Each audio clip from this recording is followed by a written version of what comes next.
여러분들은 처음 가보는 나라의 치안 상태나 사람들의 시민의식을 한 번에 파악할 수 있는 방법을 알고 계시나요? 바로 그 나라의 길거리나 골목길을 관찰하면 된다고 하는데요. 거리가 깨끗하며 사람들이 고가의 전자기기나 귀금속들을 들고도 아무런 경계 없이 다니면 그 나라는 안전할 확률이 높다고 합니다. 왜냐하면 치안이 불안정한 국가의 길거리에서는 사람들이 서로 경계하며 자신의 휴대폰과 귀금속을 도둑맞지는 않을까 항상 노심초사하므로 함부로 여유만만하게 길거리를 활보할 수 없다는 게 그 이유죠.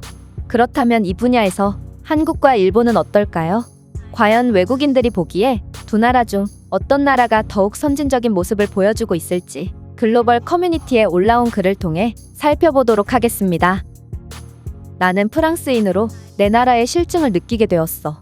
프랑스는 멋지고 세련된 국가고 사람들도 교양 있고 우아하다는 편견이 있지만 현실은 쥐떼와 오물투성이, 골목길에는 노상방뇨를 하는 사람들로 북적이며 밤 7시가 넘어 도시에 불이 꺼지기 시작하면 이민자들의 각종 범죄 행위도 시작되지. 그러던 와중 나는 최근에 내 휴대폰을 소매치기 당했고 그간 평생 동안 대도시에 살며 쌓여왔던 스트레스가 폭발해 치안이 좋고 깨끗한 도시에서 한 달간 살다 오기로 결정했어. 그리고 그 조건이 완벽하게 부합되는 곳이 바로 일본이라고 생각했기에 나는 짐도 제대로 안 꾸린 채 일본으로 떠났지. 일단 일본의 첫인상은 몹시 훌륭했어. 도시는 깨끗했고 소매치기도 없었으며 사람들도 교양 있어 보였지. 그렇게 일본에서 만족스러운 힐링 여행을 이어나가던 중 문제는 3일차에 터져버렸어. 바로 일본의 지하철을 탔을 때의 일인데 나는 옆에 앉은 일본인에게 관광지에 대해 좀 물어보려고 했으나 그 일본인은 연신 노 잉글리시만 외쳤고 더 어이없던 건 맞은편에 앉은 일본인 할아버지가 나보고 삿대질을 하며 소리를 지르기 시작했거든. 그의 행동을 봤을 때 대중교통에서 조용히 하라고 하는 것 같았는데 친구들끼리 대화를 하는 다른 일본인들을 두고 유독 내게만 소리를 지르는 그의 모습과 그걸 보고도 아무도 말리지 않는 일본인들을 보고 일본은 아직 외국인 차별이 남아있는 배타적인 국가구나 싶었어. 어쨌든 그렇게 우여곡절 끝에 나는 도쿄타워에 도착하게 되었는데 여긴 프랑스의 에펠탑을 모방해서 만들었다길래 꼭 구경해보고 싶은 곳이었거든. 나는 반가워서 사진을 몇 장 찍었는데 난데없이 내게 일본인 무리가 오더니 왜 허가 없이 자신들을 촬영하냐며 따지기 시작하더라. 나는 도쿄타워를 찍었다며 결백함을 주장했으나 그들은 여전히 내가 의심스러운 듯 째려봤고 내가 사진첩을 보여주고서야 그들은 의심이 갈 행동은 하지 말아달라며 부탁 아닌 부탁을 하고 가버렸다. 관광지에서 사진 찍는 것조차 눈치를 봐야 하다니 나는 정말 기가 찼지만 내겐 더 엄청난 일이 남아있었지.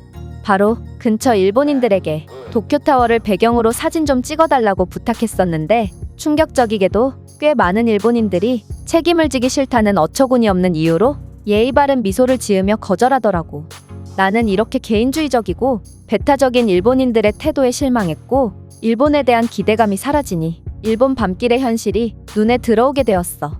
가로등은 싸구려 저전력 전구를 사용했는지 촌스러운 주황빛을 희미하게 내뿜고 있었고 그마저도 일부는 고장이 났는지 작동하지도 않고 있었다. 또한 골목길은 좁고 어두워서 무슨 일이 벌어진다면 속수무책일 것만 같았지. 이건 프랑스의 밤길과 별다를 바가 없다고 생각한 나는 나의 여행 목적에 부합하는 다른 국가를 찾아보기 시작했어. 그리고 이 커뮤니티를 둘러보던 중 내가 진정으로 원하던 유토피아 같은 곳은 바로 일본이 아니라 한국이었다는 사실을 깨닫고 한국으로 향하게 됐어. 그리고 서울 시내를 한눈에 감상할 수 있다는 시티투어 버스가 있다길래 곧바로 티켓을 구매했지.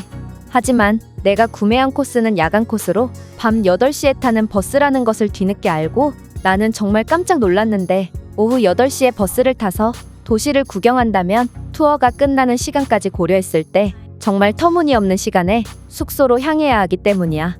이렇게 늦은 시간에 혼자 호텔로 돌아간다는 것은 프랑스에서는 굉장히 위험한 행동이므로 나는 신경이 곤두섰고 아무리 안전하다고 정평이 난 한국이었지만 사람들의 인식과 현실은 다르다는 것을 일본에서 뼈저리게 깨달은 나였기에 걱정이 되었어. 그러나 나는 도전해보기로 했고 이 버스에 탑승하자마자 내 걱정은 프랑스나 일본에서나 하는 것이고 한국과 같은 선진국에서는 그냥 쓸데없는 걱정일 뿐이라는 것을 바로 깨닫게 되었다. 천장이 없는 2층 버스를 타며 나는 서울을 둘러보고 있었는데 하늘은 점점 어두워지는데 반해 서울은 더욱더 밝아지는 놀라운 모습을 보여줬고 밤 7시만 돼도 도시가 마치 죽은 것처럼 변해버리는 프랑스나 일본과는 달리 한국은 밤이 깊을수록 더욱 생기가 가득해지는 아름다운 모습을 뽐냈어. 무엇보다 내가 가장 놀랐던 부분은 바로 한밤중에 보인 한국인들의 행동이었는데 한국의 젊은이들은 하나같이 고가의 무선 이어폰을 착용하고 길거리를 활보했으며 그들의 바지춤이나 가방에는 하나같이 뭔가가 대롱대롱 매달려 있었기 때문이야. 나는 처음에 그것들의 정체가 궁금했는데 한국인들의 행동을 유심히 관찰하다 보니 그건 바로 무선 이어폰의 본체임을 깨닫게 되었지. 2층 버스에서 본 광경이라 잘 안 보였지만 그들의 무선 이어폰들은 대부분 비싼 브랜드의 제품처럼 보였고 한국인들이 패션에 일가견이 있다는 소리는 파리지앵의 본거지인 프랑스에서도 유명할 정도긴 했지만 이 정도의 개성을 선보일 줄은 정말 상상도 못했어. 왜냐하면 프랑스뿐만 아니라 다른 유럽 국가들에서 저런 패션을 선보였다간 10초도 안 돼요. 그 비싸다는 무선 이어폰을 순식간에 도둑 맞을 것이고 만약 도둑을 잡아서 항의한다고 해도 너는 기부한다는 뜻으로 무선 이어폰을 매달아둔 것이고 나는 그저 기부를 받은 것뿐이야. 불만 있으면 한번 해보던지 아니면 다시 돌려주는 대가로 돈을 지불해 라는 소리밖에 못 들을 거라고 확신해. 그러나 내가 이런 도저히 이해할 수 없을 것만 같던 한국인들의 기행을 납득하는 데까지는 그다지 많은 시간이 걸리지 않았어. 한국인들은 금방이라도 강도가 튀어나올 것만 같은 골목길이나 굴다리에서도 어떠한 위협도 느끼지 않는지 대놓고 삼각대 위에 비싸 보이는 카메라를 설치해뒀을 뿐만 아니라 그들 중에는 자신의 고가의 카메라는 거들떠도 안 본 채 그저 여유롭게 통화를 하고 있는 사람도 있었기 때문이야. 또한 수많은 인파 속에서도 굴하지 않고 최신형 휴대폰을 대놓고 꺼내며 사진을 찍는 사람도 많았어. 이건 뭐 솜씨 좋은 프랑스 소매치기가 서울에 온다면 1분 안에 적어도 10명 이상의 한국인들을 털어갈 수 있을 정도로 한국인들은 한밤중에도 어떠한 위협도 느끼지 않고 있어서 나는 이 나라의 치안과 시민의식 수준은 이미 서구권 국가의 사람들이 절대로 이해할 수 없는 수준에 이르렀구나 싶어 혀를 내두를 수밖에 없었다. 그리고 일본인들은 사진을 찍어달라고 요구해도 단칼에 거절해버리는 극단적인 개인주의를 보여줬지만 내 뒤에 앉은 어떤 한국인 커플은 혼자 한국의 야경을 촬영하는 내게 다가와서 먼저 사진을 찍어주겠다며 호의를 베풀어줬고 사진은 또 어찌나 열심히 찍어주던지 그들은 무릎이 땅에 닿는 것을 마다하지 않고 처음 보는 나를 위해 애써줬어.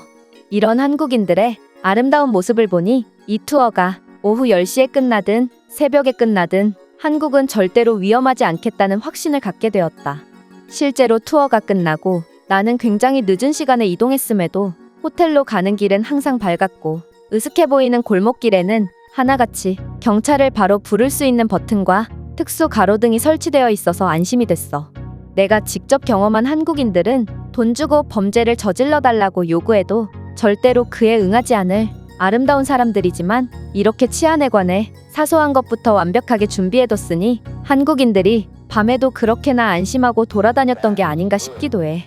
이런 나라야말로 내가 전부터 꿈꿔왔던 진정한 사람 사는 나라라는 생각이 들고 내가 얼마나 더 한국에 머무르게 될지는 모르겠지만 나와 한국의 인연은 꽤나 오래도록 유지될 것 같은 좋은 느낌이 들어. 이 외국인의 글은 여기까지입니다. 실제로 바지나 가방 등에 무선 이어폰 키링을 달고 다니는 장면은 한국에서 거의 유일하게 볼 수 있는 장면이라고 하는데요. 다른 나라 사람들은 한국인들을 보고 20-30만 원짜리 물건을 어떻게 그렇게 허술하게 들고 다니냐며 혀를 내두르지만 그렇게 주장하는 사람들조차 한국에서 일주일가량 살아보고 한국인들이 이해가 된다며 납득하는 반응을 보이곤 하죠. 그렇다면 이 글에 대한 다른 외국인들의 반응은 어떤지 댓글을 통해 해외 반응을 살펴보겠습니다. 내 나라의 낮보다 한국의 늦은 밤이 더 안전하다는 게 정말 믿기지가 않아. 이들은 어떻게 이런 세계 최고의 치안을 가질 수 있었던 걸까? 내 생각에 그건 한국인들의 타고난 국민성 덕분이지 않을까 싶어. 국민성이라는 것은 바꾸고 싶다고 바꿀 수 있는 게 아니라는 것을 어떤 나라를 여행해보고 뼈저리게 깨달았거든. 예의상 그 나라가 어딘지는 밝히지 않을게. 저도 서울 시티투어 버스를 타본 적이 있고 서울의 기가 막힌 야경에 정말 깜짝 놀랐어요.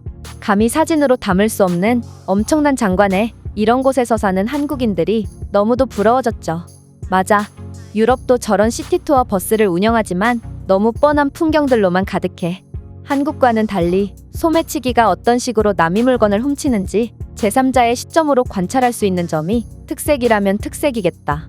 나는 영국인이고 영국에 사는 이민자들이 내 차에 바퀴를 빼고 있길래 당장 꺼지라고 말했다. 하지만 그들은 우리가 순순히 가길 원하면 그에 대한 대가를 지불하라고 도리어 윽박질렀고 나는 결국 그들에게 60파운드를 지불할 수밖에 없었어. 이런 곳에서 살다 보니 한국이 정말 부러워지네. 놀라운 건 한국인들이 밤길에 대놓고 쥐고 다니는 휴대폰은 우리가 생각하는 그런 스마트폰이 아니라는 거예요. 그들은 하나같이 100만 원이 훌쩍 넘는 고가의 스마트폰을 사용합니다. 내가 만약 100만 원짜리 스마트폰을 구매한다면 주머니에만 두고 집 외에선 절대로 꺼내놓지 않을 거야. 부자의 시민의식까지 좋은 한국이 정말 눈물 날 정도로 부러워진다. 제가 준비해온 내용은 여기까지입니다. 끝까지 시청해주셔서 진심으로 감사드리며 여러분들의 구독과 좋아요, 알림 설정은 영상 제작에 큰 힘이 됩니다. 이상 세모튜브였습니다.